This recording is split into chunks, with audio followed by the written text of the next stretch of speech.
समय और भाग्यर खेल बड़ विचित्र। जी आज दलर सबुठ बड़ शक्ति काली सी दल पर दुर्बलता पलटि जाए। भारतीय क्रिकेट दल में एबे किछि एमिति ही देखा मिलूँ।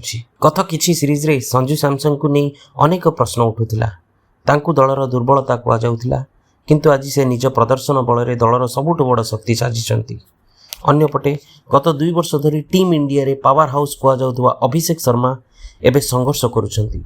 तांको बैटिंग रे पूर्व भली से आक्रमणात्मकशील शैली देखा मिलूनी। से कैच मिस करुछंती एवं ओपनिंग रे किपरि खेलिबे से नहीं द्वंद्व रे अछंती। आमे सही अभिषेक शर्मा को जानिथिलु जे 16-18 बॉल रे अर्धशतक हासिल करुथिले, किंतु एही विश्वकप रे पाकिस्तान, अमेरिका एवं नेदरलैंड विपक्ष रे से शून्य आउट होइछंती। एबे भारत सेमीफाइनल पहुंची सारिछि। जदि भारत को पुणी थरे इतिहास रचिबाकु हेबो तेबे अभिषेक शर्मा को निज पुराना फॉर्म को फेरिबाकु पड़िबो। तांकु देश पई एवं निज समालोचक माननकु जवाब देबा पई खेलिबाकु हेबो। आशा करा जाउछि कि सेमीफाइनल और फाइनल रे अभिषेक को बैट कर जीवो जेमिति 2024 फाइनल रे विराट कोहली करिथिले।